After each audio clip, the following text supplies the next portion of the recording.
gente! Esse é o Boteco Solar, que tem como objetivo dar voz aos empreendedores do setor fotovoltaico num papo descontraído e acompanhado de uma ou várias.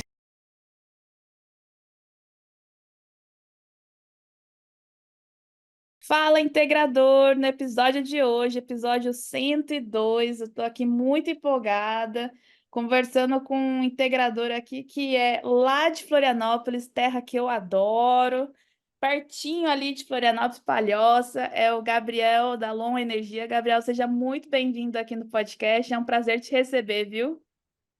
Muito obrigado, Tati. Muito obrigado pelo convite para estar contigo aqui hoje. E vamos falar um pouquinho sobre o setor, né, tão pujante e essa parte de eletromobilidade, que tu teve essa experiência da viagem com o veículo elétrico essa semana, né? Viu que eu consigo contribuir aí com o pessoal. Não, o Gabriel é antenado, gente. Eu achei massa. Conversei com ele, né? Eu tava conversando. Teve essa experiência do carro elétrico, né? Mas a gente fala sobre isso daqui a pouquinho, porque eu não quero cortar o ritmo aqui, não. E além disso, você também é ouvinte assíduo do Boteco, então você já sabe que tem uma ordem aí, né? Tem uma ordem para seguir. Gabs, conta aí pra gente, né? Como é que você começou no setor? Como é que foi? Você sempre veio dessa área, né? Eu fiquei super interessada no seu TCC quando eu vi essa história, mas eu também quero que Uhum. você conte, né? Como é que você chegou até aqui? Bom, eu conheci, digamos, a energia solar em 2016. Eu fiz um curso lá, tipo, o que todo mundo fez ali em 2016. Mas eu estava no meio da faculdade, da graduação ainda, eu sou engenheiro mecânico de formação, não sou engenheiro eletricista, e eu fiz engenharia mecânica para trabalhar com automóveis, né? A ideia, eu fiz técnica mecânica automotiva ali quando eu tinha 17 anos, 16 anos, e aí o caminho natural foi fazer engenharia mecânica. É, Ao longo da engenharia, tipo, tu é despejado um mundo de informação em cima de ti, e tu começa a se questionar o que que exatamente eu vou fazer da vida, né? Principalmente nos 3 primeiros anos, né? Exatamente. E aí, em algum momento, eu achei interessante a parte de energia solar. 2016 já estava começando a caminhar, mas ainda era bem incipiente, né? Tipo, pouquíssimo, aqui na região, aqui em Florianópolis, eu acho que devia ter bobear uma ou duas empresas que trabalhavam, mas era muito pouco falado. E mas eu acabei não indo adiante justamente por conta do andamento da faculdade. Eu achei que de repente iria interferir muito e podia dar ruim. É, Aí eu avancei a faculdade, pandemia, todo aquele Paranauê ali que todo mundo já sabe. E a minha formatura foi em 2022, a metade, mais de 2022. Então, eu fiquei praticamente um ano sem disciplina, porque eu estava esperando para me formar, porque tava aquele negócio que não podia ter a festa da formatura e tal. E eu comecei a pesquisar, tipo, o que que eu poderia fazer quando eu me formasse, né? Porque o mercado tava meio estranho. E aí veio aquele insight novo de, pô, que tal voltar para aquele negócio de energia solar lá de 2016? Aí eu voltei a pesquisar. Eu fiquei, digamos, uns 5 anos sem pesquisar sobre energia solar. E eu vi que estava bem frenético em 2022, né? Tipo, todo mundo correndo para instalar por conta da, em teoria, Bem alteração de norma frenético. e tal. Então, só que aí eu abri a empresa, o meu CNPJ de 1º de agosto de 2022. E aí eu fui com cautela, né? Porque querendo ou não, que nem eu disse, é engenharia mecânica. Então, uma coisa que eu sempre tive medo era a eletricidade, a parte de choque, entende? E por conta também, a infraestrutura elétrica das casas no Brasil são meio caóticas, né? Dificilmente, principalmente casas menores, assim, que não são padrão alto, o pessoal contrata um engenheiro eletricista para fazer o projeto da casa. Normalmente é o tio que conhece de elétrica, vai lá e faz tudo. Então, o negócio da energia solar, tu bota uma carga, por mais que o sistema seja pequeno, mas uma carga muito alta num período grande do dia. Então, tinha essa preocupação de, pô, eu vou dar uma boa estudada, eu vou vender aos poucos e tal. E eu não sei se a gente passa pro próximo passo da primeira venda. Se tu quer perguntar mais alguma coisa? Não, imagina.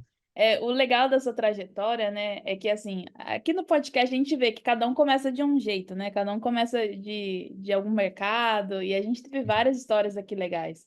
E ouvindo você falar, né, eu percebo aí o quão que a gente tem que ser responsável, né, com as atividades. Então, assim, por mais que você tivesse esse receio, né, de iniciar essa questão do choque, eletricidade, que você mencionou, o quanto é importante enxergar a energia solar como um projeto de engenharia, né? Eu acho que isso falta muito para integradores novos no mercado, sabe? Sim, não, é uma premissa básica, acho que para mim, tipo, eu venho até do meu pai trabalha com construção civil há mais de 30 anos, em construtoras aqui da região, e então eu cresci, eu cresci dentro de obra, basicamente, né? Por mais que eu tenha ido para engenharia mecânica, mas a gente vê que quando tu tá numa construtora, tem tudo tem projeto, tudo tem que seguir aquilo que foi definido, não é nada saído da cabeça, né? Mas isso não acontece, que nem eu acabei de comentar, em casas que a gente vê todo dia.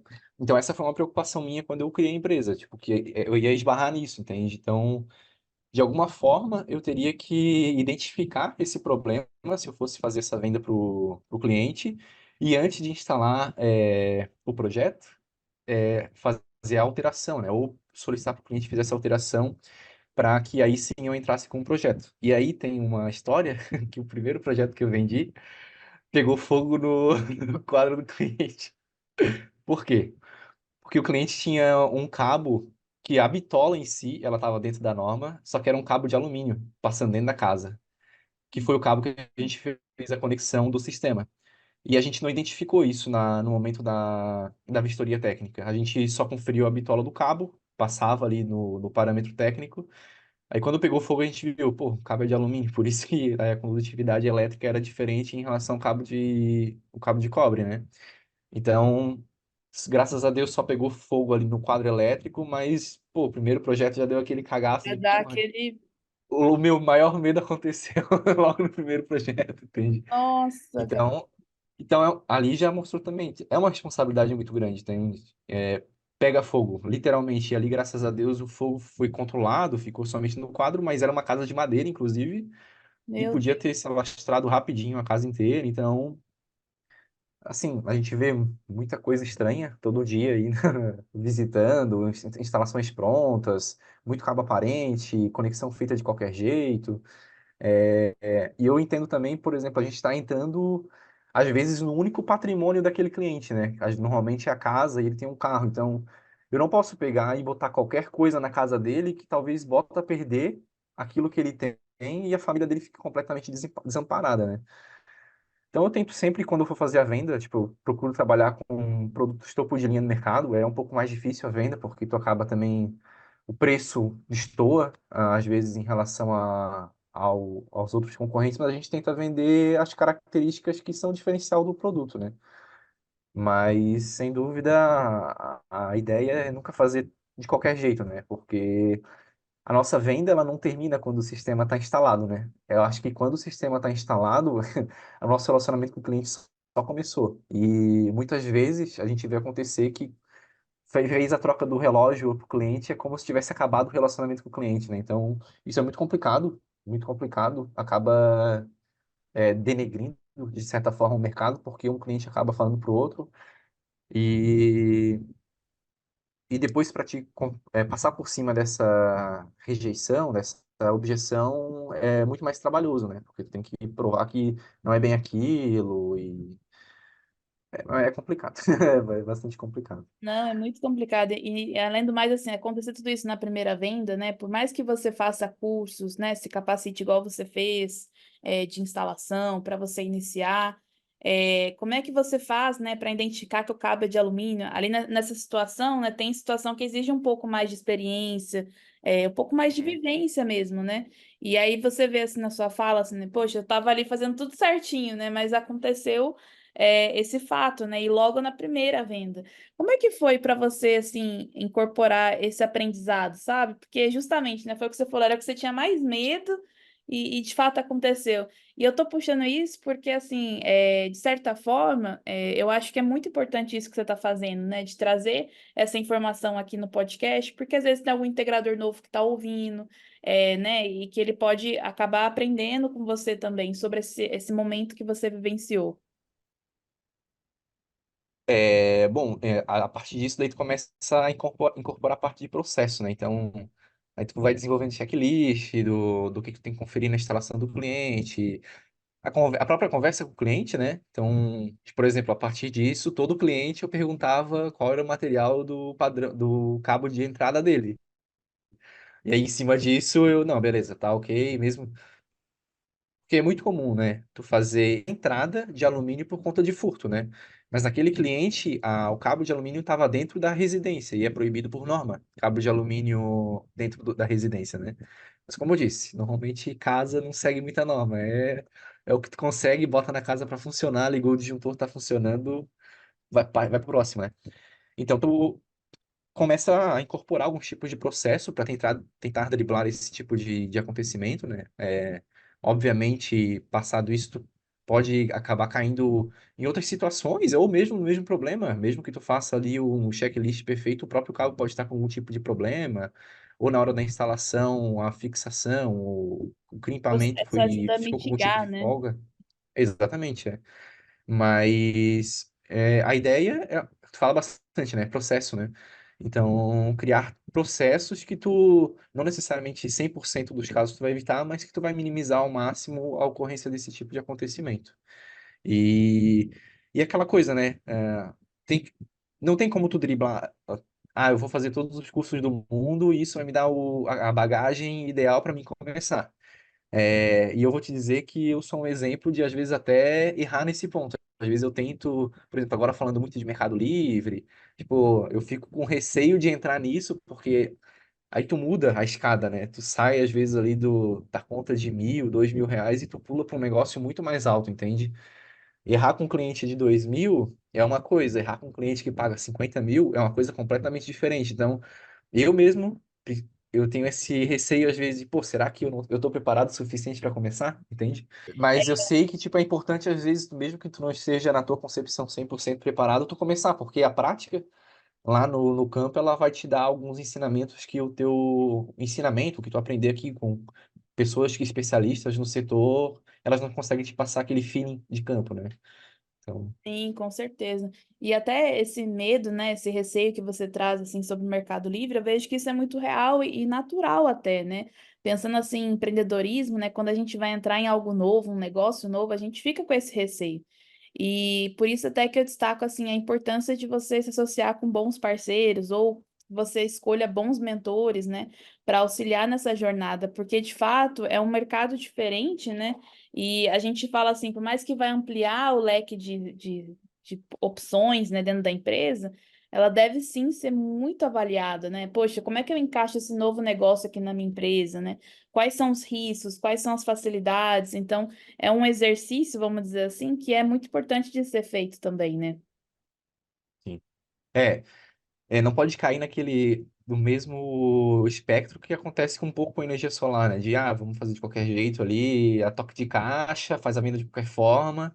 Tipo, eu vejo que a responsabilidade aumenta muito mais, porque o cliente, ele tem nesse caso do Mercado Livre, ele tem um contrato a honrar, né? O cara Claro, do, da microgeração, principalmente, é aquela coisa, ele vai pagar pela energia a mais que ele consumir, obviamente, mas o risco, ele é um pouco mais mitigado, né?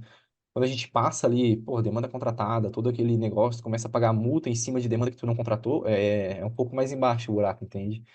E eu tô vendo, tipo, parece que acontecia algo bem semelhante com o que aconteceu no Solar, entende? Todo mundo parece que começou a falar de Mercado Livre e todo mundo, vamos pro Mercado Livre também. E, tipo, em 6 meses estava todo mundo fazendo Mercado Livre também, entende? sim. Eu tenho um pouco de receio nisso também. Tipo, até que ponto realmente todo esse povo tá realmente minimamente qualificado para oferecer isso, entende? Claro. Eu E, acho e eu até que. E eu até, como é que falo, concordo, né, com o ponto que você traz, e até acho assim, né, além disso, né, que você está falando, né, quando a gente avaliar a linha do tempo do Mercado Livre, o Mercado Livre não nasceu ontem, né, já está aí há um tempo no Sim. mercado e tudo Uhum. mais. Mas esse problema da capacitação também me preocupa, sabe? Eu vejo assim, não vou nem citar nomes, mas tem empresas que estão aceitando qualquer pessoa para oferecer Mercado Livre. Não sei se você já viu esse Sim. movimento. E aí essas pessoas vão para o mercado querendo as comissões delas e oferecendo, oferecendo, oferecendo, mas muitas vezes não sabe nem o que está oferecendo, às vezes não fez uma Exatamente. capacitação, e isso não estou Uhum. falando nem só dos integradores, né, de uma forma geral, são empresas que estão abraçando qualquer pessoa mesmo para Aham. oferecer. E aí eu Eu acho. acho que tem esse boom, sabe? Isso. Eu acho que é complicado. O negócio da modinha às vezes até parece, né? E como é que eu vou dizer isso? A gente, como brasileiro, a gente tem um pouco de preconceito, vamos dizer assim, em relação à capacitação técnica. A gente é muito acostumado. A gente acabou de falar da parte de elétrica que chama o tio para fazer a extração e tal. É muito comum, tipo, o que eu aprendi, vamos pegar o cara, o eletricista ali, às vezes. O que ele aprendeu lá com algum parente dele, com algum amigo dele, que a profissão dele é eletricista, ele leva isso para a vida dele inteira. Então, o, o negócio da faculdade, tipo, eu sou engenheiro mecânico, mas a gente tem um delay, assim, beleza, eu faço cursos de todo mundo aí que oferece e tal, mas isso não é o que acontece. Normalmente o cara passa por um treinamento bem superficial, dentro das empresas, assim, algo tipo para ele, cara, é só para te imaginar o que que é, pega aqui a tua pastinha, começa a abordar a empresa, pega a conta, faz a simulação do Mercado Livre, faz uma simulação de um orçamento de energia solar e tal. E energia solar é bem crítico também, porque a gente fala, já mudando aqui o assunto completamente, mas Ah, a gente já energia tá no solar boteco. a, a gente pega. É engenharia elétrica, né? Eu falei que eu sou engenheiro mecânico e fala muito de elétrica, mas quando, por exemplo, tu parte para sistemas maiores, né, tu vai mais para uma obra civil do que para uma obra elétrica propriamente dita, né? Eu mesmo vou colocar um sistema de, sei lá, 500 módulos em cima de uma edificação. Aquela edificação suporta a carga dos 500 módulos, entende? E às vezes até em conversa com parceiros e tu comenta uma coisa dessa, o cara, pô, como assim não suporta? É só colocar lá em cima, o módulo é leve. Só que o cara, tipo, o módulo é leve um módulo que tem 25 quilos, agora bota 500 vezes 25, é uma carga muito grande. Tu começa a estressar a estrutura, entende? Só que, pô, eu não vou pagar R$ 2.000 para um engenheiro fazer um cálculo estrutural para ver se aquela estrutura suporta isso. Porque vai sair do meu valor ali, da minha margem, e o cliente não quer pagar o 2.000 a mais. Só que tu fala e bota em cima do telhado do cliente, o negócio cai, e aí, como é que fica? Entendeu? E aí acontece com frequência, né, de cair estrutura com um Mas, módulo em cima, ou até, esses dias eu vi, não sei aonde, uma loja de imóveis, assim, que estavam instalando, e caiu. Por quê? não, Por causa da e carga em chega a ser cima até triste, do. né? Entende? Então, não é algo tão simples assim como as pessoas tentam vender, né? E quando se fala assim, é tu que tá querendo dificultar para valorizar o teu peixe. Então, não. É porque tu pode colocar a vida de um monte de gente em risco e aí tu vai se responsabilizar por isso, entende? Mas é bem complicado vender esse lado. Bem complicado. Sim, com certeza. Eu vejo muito que tem essa questão do mercado livre, né? Que a gente estava falando, eu acho assim Sim. que a capacitação ela é o caminho para qualquer coisa, né? Seja para solar, seja para Mercado Livre, qualquer coisa. E eu não acho que o Mercado Livre é fácil, sabe? E também não vou falar assim, "Ah, gente, é fácil, vai conseguir aprender do dia para noite." Não é isso, não. Eu, Tati, não acredito nisso, né? Mas eu acredito que a capacitação é o que vai te nortear para você iniciar, se você quer começar com esse negócio, né? E quando Uhum. você se capacita, você consegue criar ali a capacidade de raciocinar e de avaliar se aquilo faz sentido ou não para você. Então, eu acho que é interessante que acaba até driblando, de certa forma, o medo e o receio, né? Quando a gente conhece algo, a gente acaba ficando mais tranquilo, um pouco mais seguro, né, do que a gente está fazendo, do que a gente está escolhendo. E eu falo muito com os integradores, olha, esse é um novo mercado, você tem que saber sim sobre ele, né? Sobre o que se trata, quais são as condições, como é que, para quem que é indicado ou não. A gente sabe que o Mercado Livre teve abertura ali para o grupo A, então trouxe ali várias possibilidades, um potencial gigantesco. Não acho que todo mundo vai migrar todo mundo de uma vez, sabe? Eu acredito que é um processo. Tem muitas empresas que não conhecem, tem empresas que acham que Mercado Livre é o Mercado Livre e-commerce. Então, quando o integrador vai lá oferecer, ele fala, como assim, Mercado Livre entrou agora, está oferecendo energia, né? Então, assim, tem várias barreiras, né, para a gente poder enfrentar, mas de fato o conhecimento é o que vai fazer o integrador saber se ele vai entrar ou não nesse mercado, é o que vai fazer o consumidor migrar ou não para esse mercado também. E lógico, né, quando a gente fala de solar e Mercado Livre, eu vejo muito complemento, né? Tanto na Sim. solução, né, quanto para atender uma demanda ali de eficiência energética, enfim, da empresa, da indústria que for participar. Então, fica aí como é que eu posso dizer, a puxão de orelha, né, Gabi, no pessoal que está ouvindo a gente, que qualquer coisa tem que se capacitar, gente, não tem como fugir disso. E essa questão do Mercado Livre, eu acredito que é essencial ainda, sabe? O integrador saber, até mesmo para ele poder agregar dentro do portfólio dele, né? Sim. É, e ter, que nem tu falou ali, né, parceiros, né? Porque o integrador ele não vai tocar 100% da operação no Mercado Livre, né? Opa, desculpa atrapalhar na sua conversa, mas eu tenho que te passar um recado muito importante. Integradores, se você quer atuar no mercado livre de energia, vem para o Genix Mais. O Genix Mais foi criado especialmente para você. É um produto desenvolvido pela Genix em parceria com a Ingeform Energia. No Genix Mais você tem acesso a todo o suporte e capacitação necessária para você atuar nesse mercado. Com isso, você vai ganhar receita recorrente através dos negócios que você fechar. Não fique de fora dessa. Acesse www.genix.com.br e saiba mais. Te espero lá, hein? E, novamente, surgiu um monte de comercializadora ano passado aí para atender essa demanda, entende? Então, até que ponto todo esse pessoal que surgiu ano passado realmente é o parceiro ideal para ti, Exatamente, a gente teve uma entende? preocupação muito grande com isso, né? Eu falo enquanto Genix, a gente criou um produto Genix Mais junto com a Ingeform. E a Ingeform, por exemplo, ela é geradora, então ela tem os ativos, ela é comercializadora, né? Comercializa energia e ela ainda é gestora da energia. Então, para a gente isso também calcifica, né? Traz ali uma segurança, né? Até mesmo para os integradores. Agora, a quantidade de comercializadora que nasceu, você falou muito bem. É WhatsApp caindo, é e-mail surgindo, tipo, do além, assim, sabe? E Exato. era um mercado que, a forma como o Mercado Livre era antes, eu, obviamente eu não sou especialista nisso, mas há pouco que a gente acompanhava, eu já trabalhei na indústria também, era algo muito seleto, né? Então eram empresas muito grandes que faziam essa parte de Mercado Livre para quem podia participar do Mercado Livre, no caso, né? Eram empresas com muita bagagem, com um estrado muito violento para bancar isso, entende?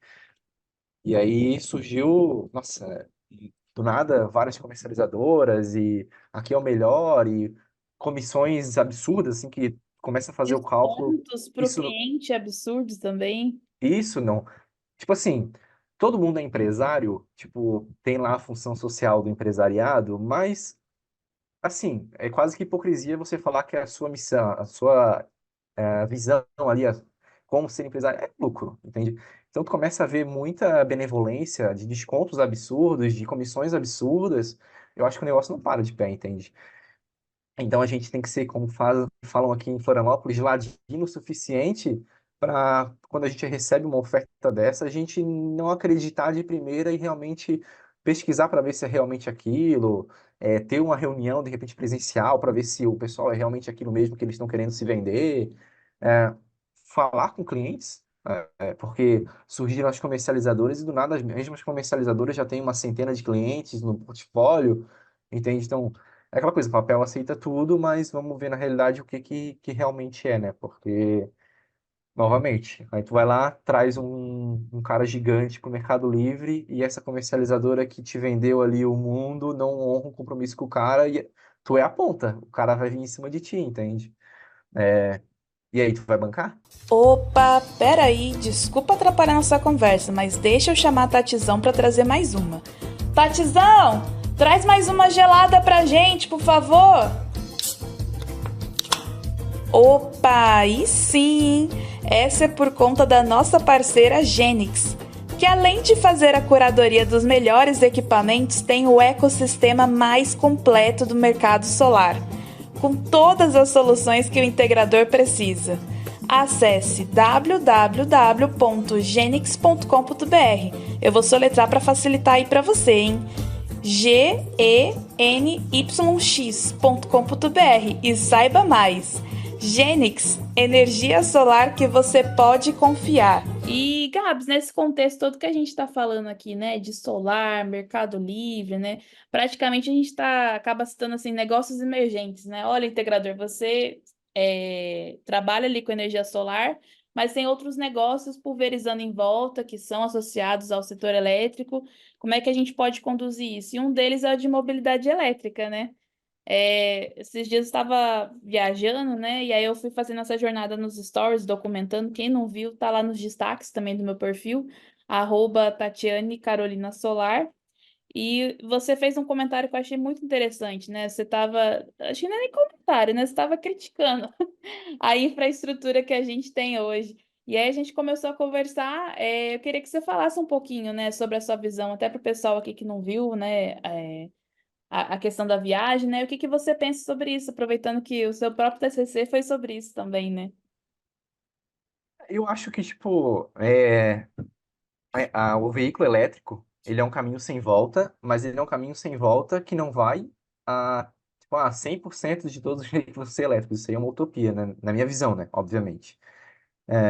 Mas, por exemplo, às vezes eu falo com amigos, assim, né? Quando a gente entra nesse contexto de conversa. Tipo, todo mundo fala, mas o carro elétrico hoje ele tem uma autonomia muito baixa. Aí eu sempre pergunto, qual foi a última vez que tu fez uma viagem com mais de 400 quilômetros? Tipo, tu precisava fazer uma viagem de 400 quilômetros e o veículo tinha que te atender essa autonomia. Normalmente a pessoa diz, cara, eu nunca fiz uma viagem com mais de 400 quilômetros. Tipo, o brasileiro ele é diferente, por exemplo, do americano. O americano ele tem muito o costume de pegar o carro e se deslocar entre estados, né? De fazer viagens muito longas. Então, o brasileiro não tem esse costume. O brasileiro vive na sua micro-região ali, no máximo vai visitar um parente numa outra região no mesmo estado. É muito difícil ele fazer esse deslocamento entre estados, por exemplo.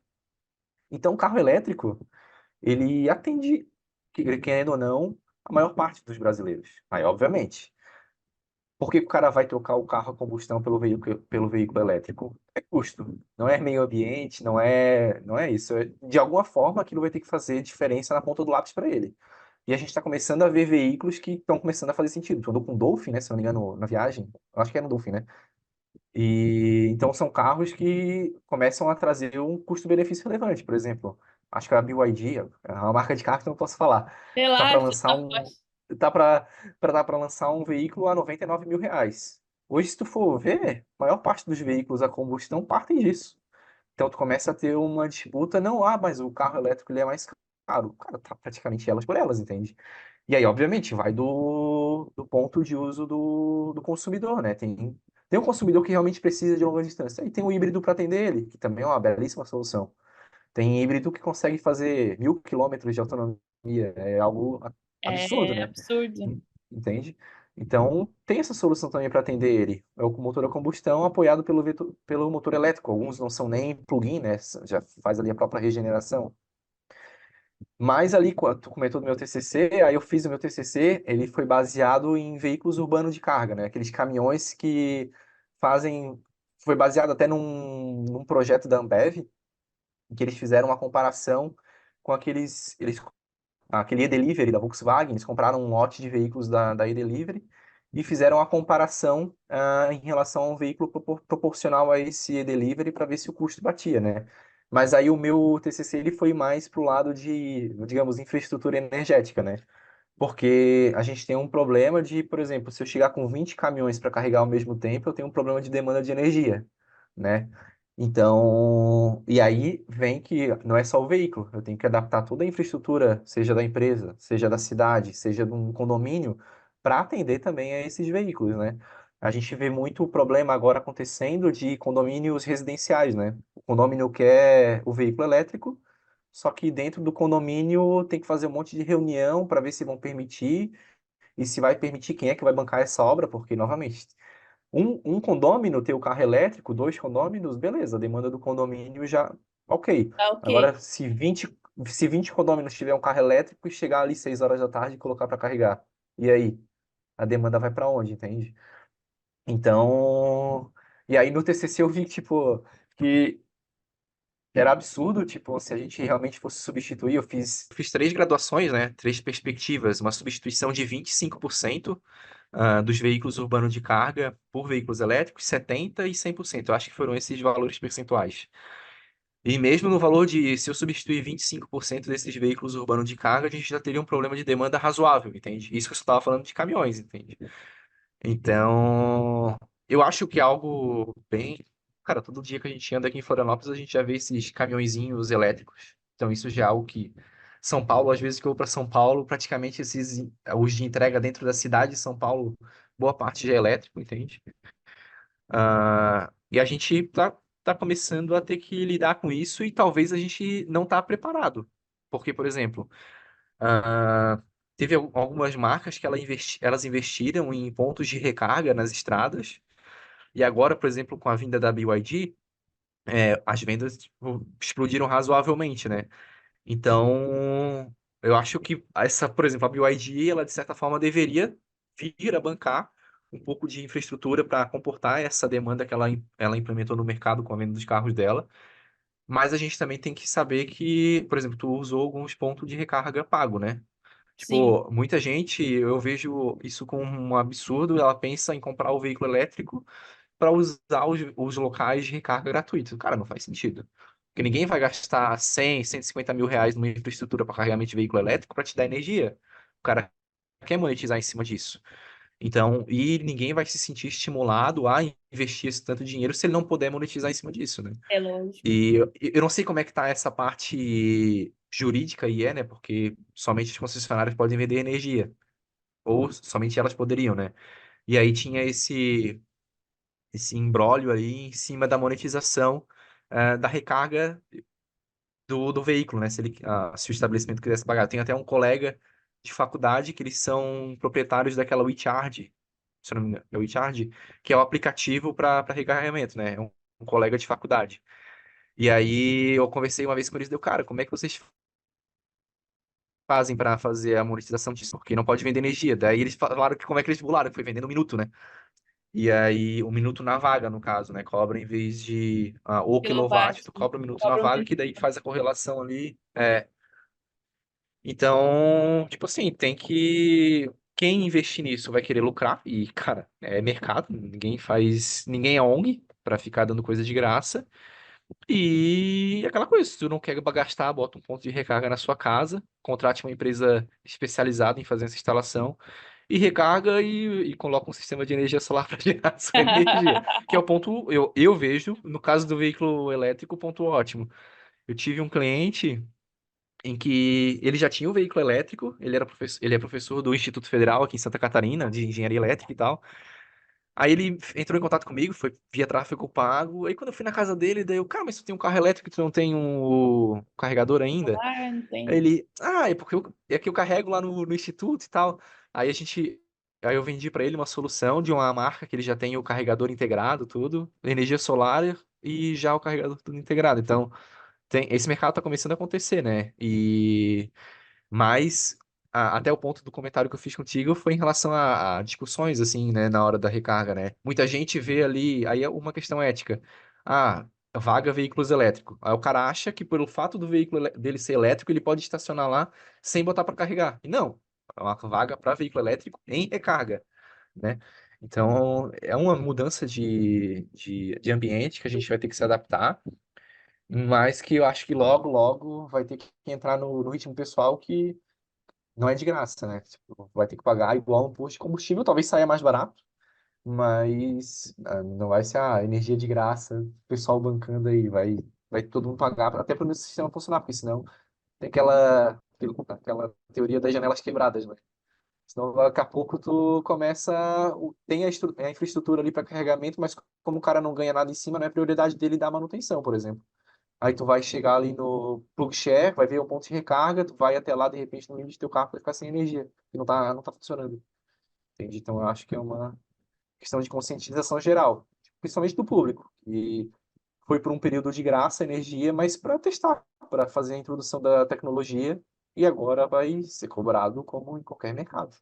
Não, com certeza, né? A gente fez a viagem de Contagem até São José do Rio Preto. Era 700 quilômetros, né? Ida 700 e volta 700. E a gente passou por 3 pontos de recarga que ilustra exatamente o que você está me falando. Um a gente pegou que era um restaurante e era gratuito, só que era um que era carregamento lento, né? Era 7 kW. Então, Né? assim, sei, mas você tá Na rindo, estrada isso é absurdo. o perrengue é nosso, mas olha para É. você ver como que é a situação. Então, assim, para uma estrada, né? Foi o que você falou, absurdo. Então, mas era muito lento, e era a opção que tinha, vamos dizer assim, naquele ponto no plug share. E aí a gente teve outra opção que era 2,50 o quilowatt. Então aí já tava por quilowatt mesmo, não era por minuto. Aí nisso, todo mundo no meu Instagram achou caro, né? Falou, nossa, que caro, nananã, e tal. E aí carregou super rápido, né?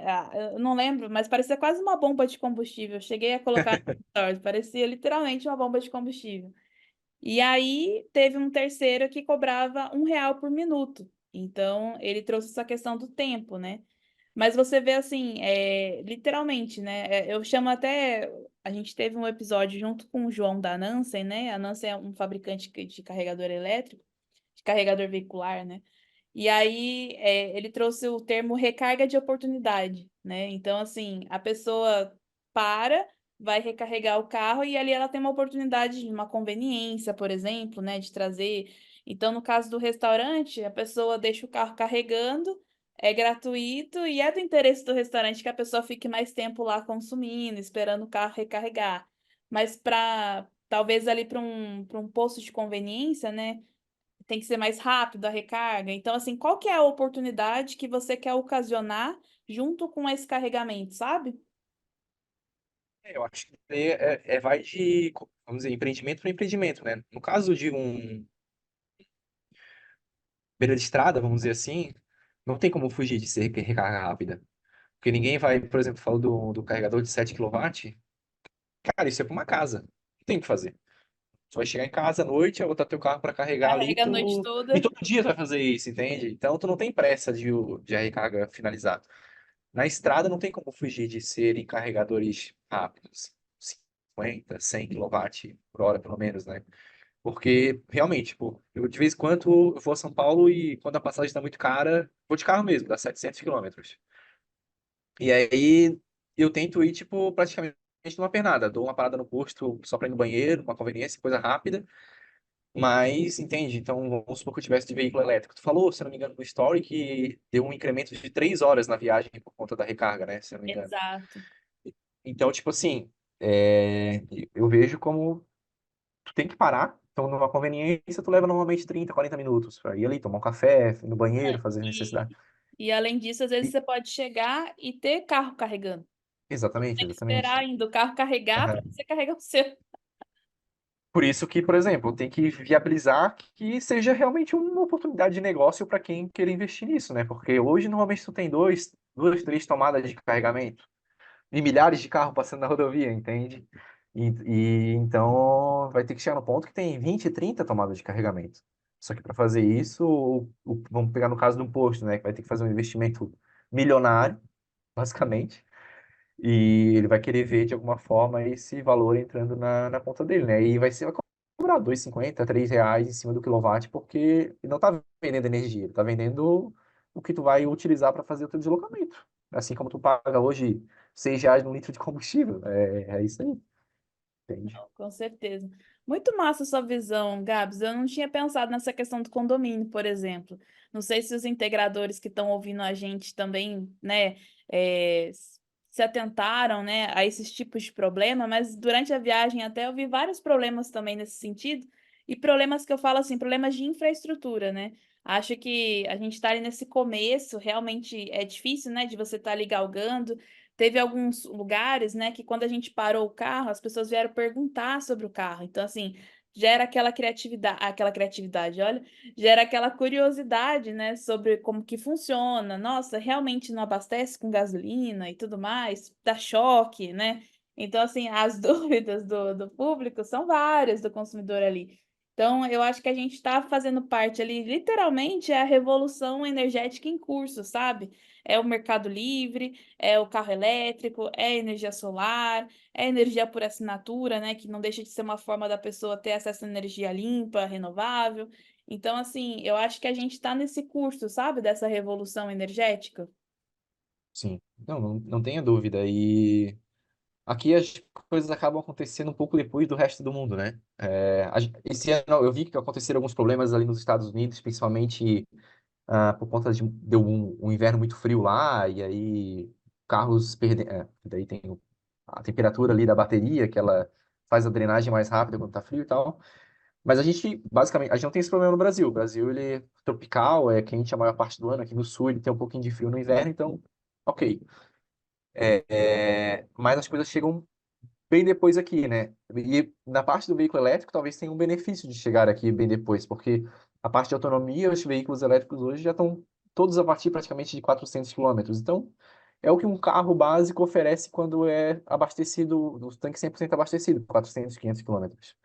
Então, tu não vai ter aquele distanciamento, aquela obsolescência programada, vamos dizer assim, em relação à bateria, para a maior parte da população. Obviamente, teve gente que comprou carro com 250 quilômetros de autonomia, com 200 quilômetros de autonomia, mas não é o retrato da comunidade geral, né?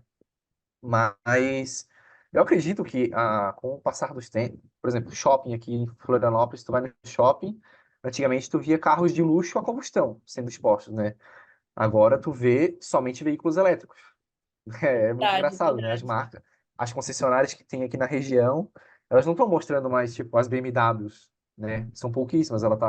Se faz parte do mesmo grupo, ela está mostrando o veículo elétrico do grupo. Então, o público vai começando a ter essa habitualidade com a tecnologia e vai vendo que não é, tipo, todo esse absurdo também que o pessoal fala de que, tem que andar com uma tomada pendurada o tempo todo. Não, cara, tipo, cara, é normal, tu vai fazer uma gestão do teu estoque, da tua bateria, pra te não ficar sem, tipo. A última vez que eu fui para São Paulo, eu quase fiquei sem combustível, e é gasolina, entende? Porque entre um posto e outro dava mais de 150 quilômetros de distância, eu acho. Eu não sabia. E eu saí de casa, o tanque estava cheio. Eu peguei um acidente no meio. Então, pode acontecer de ficar sem combustível com um carro a combustão também, entende? Então, óbvio, tem as piadinhas ali do carro elétrico, com um gerador funcionando ali para recarregar ele quando fica, entende? Mas eu acho que as coisas, elas, de alguma forma, têm que coexistir, entende? Não existe desenvolvimento se a gente só fica preso no passado. E tudo é assim. Imagina, quando Thomas Edison criou a luz, a lâmpada, imagina se ele tivesse sido repreendido por estar criando a luz. Ia todo mundo estar queimando óleo de baleia até hoje para fazer, digamos, ligar lampião, né? Então, existe digamos, essa proteção, principalmente da população em geral, né? Que às vezes ela não tem tanto acesso assim a conhecimento. A gente, de certa forma, vive numa bolha. O que a gente tem acesso de conhecimento não é aquilo que chega para todas as camadas. A gente, de certa forma, é privilegiado. E é nossa função, de alguma forma, fazer com que essa informação chegue aos menos privilegiados. Não que às vezes eles possam, num primeiro momento, ter acesso a esse tipo de tecnologia, mas eles se sentirem parte disso também é importante para que a tecnologia seja, digamos, desmistificada em relação ao povo como um todo, né? E, e é aquilo que eu comentei também, a parte ética, né? Tipo, novamente, tipo, botou lá o teu carro, mesmo que isso esteja pagando ali 2,50 pelo quilowatt, o teu carro encheu a bateria, carregou a bateria, é tua função ir lá tirar, porque tu não deixa teu carro no posto de combustível parado depois que o tanque está cheio, entende? Então, e hoje já tem dispositivos para isso, essa plataforma do meu colega, por exemplo, se eu não me engano, ele avisa quando a bateria foi cheia, e aí o cara tem ciência suficiente para tirar o veículo dele, né? Aí é convívio em sociedade, né? Mas, como oportunidade para integradores, eu acho que é muito interessante porque a gente tem esse problema, né? Querendo ou não, a energia solar, ela, de certa forma, ela é um produto único. Tu vende, em geral, uma única vez para o cliente, né?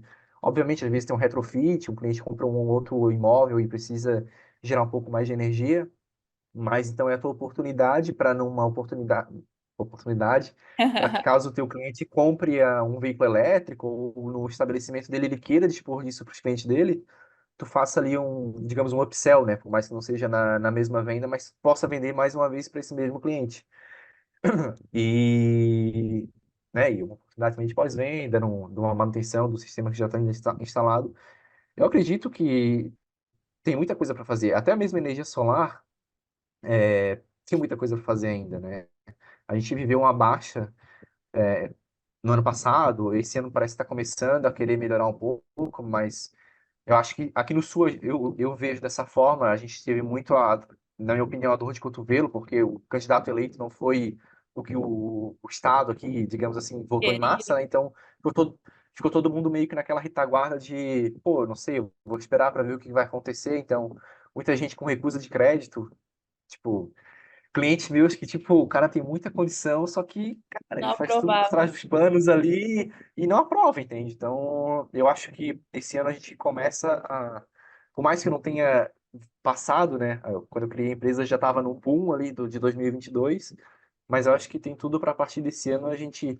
Talvez o crescimento não vai ser tão grande que nem o ano de 2022, eu acho que vai ser algo um pouco mais perene, né? As vendas acontecerem de forma costumeira, assim, um crescimento razoável, até porque tem que ter o crescimento, mas não vai ser aquele tipo 100% ao ano, não faz nem sentido, porque daí acontece o que aconteceu, vendia de qualquer forma, instalava de qualquer forma para dar conta da demanda, né? Mas eu acho que tem muita coisa para fazer. Eu acho que é só o início tanto da solar, o início do mobilidade elétrica, muito incipiente ainda, muito incipiente, tem muita coisa para fazer.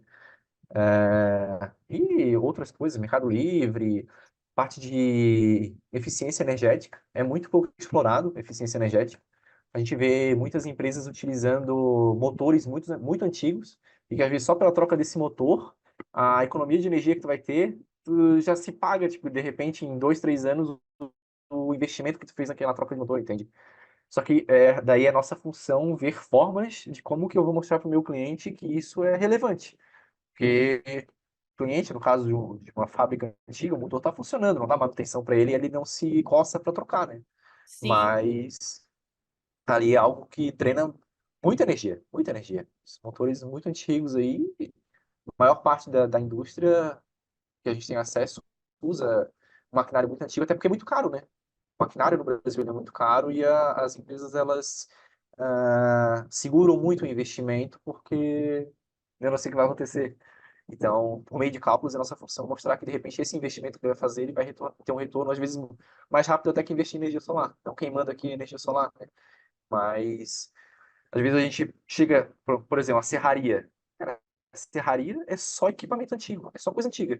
E, às vezes, tu, de repente, faz a troca de um motor ali antes de fazer um orçamento, tu consegue reduzir o sistema do cara ali, entende? Mas aí é a cabeça de cada empresário para o que, que ele vai querer do negócio dele. Se vai querer só isso. vender, vender, vender o máximo que conseguir, ou se ele vai querer realmente ter uma solução mais engenheirada para o cliente dele, de que, cara, vamos melhorar aqui o teu consumo de energia e em cima dessa melhora, vamos vender um sistema que realmente atende a tua necessidade, não ficar desperdiçando energia, porque também é dinheiro, né? Porque Total. hoje ele usa energia que vem da termoelétrica, da hidrelétrica, e custa dinheiro para essa energia, ela poderia estar indo para um outro cliente e tu minimizar, por exemplo, o negócio de bandeira vermelha. Por que que vai bandeira vermelha? Porque está faltando água no reservatório. E tu tem que acionar a térmica para gerar energia suficiente para atender a população. Talvez se a gente tivesse um programa de, cara, vamos dar uma atualizada nesses motores, a gente minimizasse essa necessidade de acionar as térmicas, né? Mas aí é um programa de governo, quase. Não, é muito real isso, né? O integrador, ele precisa entender sobre essa questão da venda consultiva, né? Cara, eu sou seu consultor, eu vou te oferecer a solução pensando em tudo para te atender, né? Você falou bem, a sua relação de consumo, a sua relação de energia. Então, é muito importante essa questão. E a gente falou de solar, falou de Mercado Livre, falou de como foi a sua primeira venda, cheia de aprendizado. Falamos sobre mobilidade elétrica. Eu tô curiosa. Se hoje, né, a que ou a quem você brindaria? Opa, calma aí. Antes de saber para quem vai o brinde de hoje, por favor, não esquece de fortalecer a nossa comunidade compartilhando esse episódio com 3 pessoas da sua equipe. E claro, também deixa aí 5 estrelinhas no Spotify ou deixe o seu like no YouTube. Isso ajuda a nossa comunidade a crescer por esse Brasilzão aí. Eu conto com você, hein? Eu acho que eu brindo primeiro aos pioneiros em relação à energia solar no Brasil, né? Porque se hoje existe alguma dificuldade para vender energia solar, imagine há 10 anos atrás, 12 anos atrás, quando ninguém sabia o que era energia solar, né? Então, o trabalho era muito maior e eles derrubaram essa barreira para que a energia solar começasse a ser realidade aqui no Brasil, né? Não, e aos integradores que hoje, que na atualidade, realmente se preocupam em fazer vendas consultivas, vamos dizer assim, né? Que não são disparadores de orçamento, que realmente se preocupam com a necessidade do cliente, se aquela solução que eles vão entregar realmente vai entregar aquilo que o cliente está almejando, que normalmente é uma economia na ponta, a longo prazo, que o projeto vá funcionar pelos 25 anos que todo mundo promete, todo mundo fala que tem 25 anos de garantia em tudo, e isso é uma bela mentira na maior parte dos casos, né? Mas como é que eu vou botar uma coisa mal feita, oferecer 25 anos, né? Eu tenho que me preocupar com isso. Então, eu faço meu brinde a todo mundo que praticamente rema contra essa barreira de vamos vender, vender, vender de qualquer forma e botar dinheiro em caixa, mas que se preocupa realmente que a solução entregue ao cliente, entrega aquilo que o cliente está desejando. Porque a gente existe porque existe o cliente. E se o cliente, a gente vender uma solução para o cliente que não atende às necessidades dele, a nossa empresa vai ficar mal falada. E logo a gente vai ter que ou criar uma outra empresa com outro nome para ainda existir no mercado, ou a gente vai ter que mudar de ramo, entende? Então, eu brindo a quem está no setor e está no setor de forma séria para entregar soluções adequadas para o cliente e para se perpetuar no mercado, né? Não aproveitar uma onda de 2 ou 3 anos e depois mudar para uma outra onda que venha a existir. Eu acho que falta isso, né? A gente viu, não que, por exemplo, a minha empresa tivesse capacidade nesse ano que passou, até porque somos bem pequenos, né? Então é mais fácil manter a estrutura. Mas ano passado mostrou o que, que era o mercado. Tipo, todo mundo botando dinheiro no bolso, né? E quando chegou a época das vacas magras, muitas empresas quebraram. Não tinha como. Total. Muitas deixaram o cliente na mão depois de fazer a venda, já com o dinheiro do cliente na mão. Então, tipo, será que é isso que eu quero para minha empresa? Entende? Então, isso exige um pouco de responsabilidade. E é esses integradores que eu vendo. Aqui eu brindo, no caso. Não, muito massa. Gabs, eu queria agradecer a sua presença aqui no podcast, sua participação foi muito incrível. Achei que teve vários insights bacanas aqui para o integrador aprender, o integrador que está ouvindo a gente.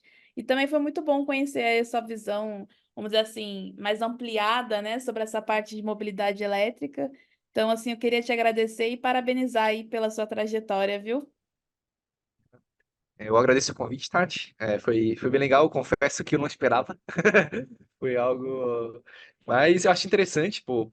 Às vezes a gente fica, pô, mas eu só tenho menos de 2 anos de empresa, o que que eu tenho a agregar? Eu acho que se alguém pegar uma informação daqui que de repente ele pode aplicar no negócio dele e mudar ali uma vírgula, é já interessante, né? Então acho que todo mundo tem algo a ensinar, né?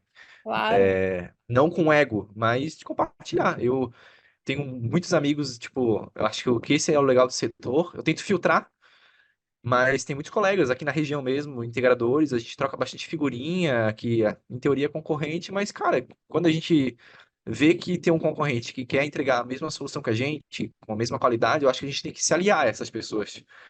E eu fico feliz, basicamente, quando um cliente que de repente estava numa concorrência, ele opta por comprar com um concorrente desse, porque eu sei que ele não vai ser enganado, entende? É, mas eu acho que a gente tem que sempre lutar por isso, ajudar dentro do possível. Não faz muito sentido a gente sentar em cima de informação. Por exemplo, uma pessoa vem te pedir uma ajuda com alguma coisa, ou tirar uma dúvida, se estiver dentro do possível e que não vá também te prejudicar, né? Porque também, né, na concorrência, alguma coisa do tipo, compartilha. Porque tu vai estar aumentando o nível da tua concorrência, ou às vezes nem concorrência, porque de certa forma, eu não concorro com uma pessoa que de repente está no norte do meu estado, entende? É muito grande a área que a gente pode atuar, entende? Então, eu acho que a gente tem que lutar para que, no geral, na média, os serviços sejam muito bons. E no que a gente puder colaborar para que isso seja feito, é nossa função como profissionais aí. No meu caso da engenharia, tem muita responsabilidade envolvida na engenharia, muita responsabilidade mesmo. Então, é que a gente não vê às vezes, né? Como tem muita RT rolando de um lado para o outro, a gente acha que é só emitir uma RT, tá tudo certo. E não, Um papel, né? muitos acidentes podem acontecer por conta dessa só emitir uma RT, né? Então, eu acho que a gente tem que se fortalecer, os bons têm que se fortalecer e, dentro do possível, expurgar os ruins também. E que óbvio que não é nossa função, mas eu acho que automaticamente eles vão indo para fora e a gente vai podendo mostrar um trabalho legal que faça a entrega daquilo que também é o propósito, né? Eu acho que ninguém sai todo dia, ninguém acorda todo dia para ser mal falado, né? Pelo cliente, no caso. Então, vai entregar um serviço interessante, vai ser um orgulho para a família, um orgulho para os amigos e prestar um serviço decente. Eu acho que é isso que a gente tem que fazer, é a nossa função. Com certeza. Muito obrigada, viu, Gabs? Obrigado, Tati. Sucesso. boas viagens de automóveis elétricos. E logo isso seja uma rotina para todo mundo, né? Dentro do possível. Com certeza. E esse foi mais um episódio do maior podcast do mercado solar. Se você quer ficar por dentro dos bastidores e deseja se inscrever, é só acessar @o Boteco Solar no Instagram ou visitar nosso site www.botecosolar.com.br. Te espero lá, hein?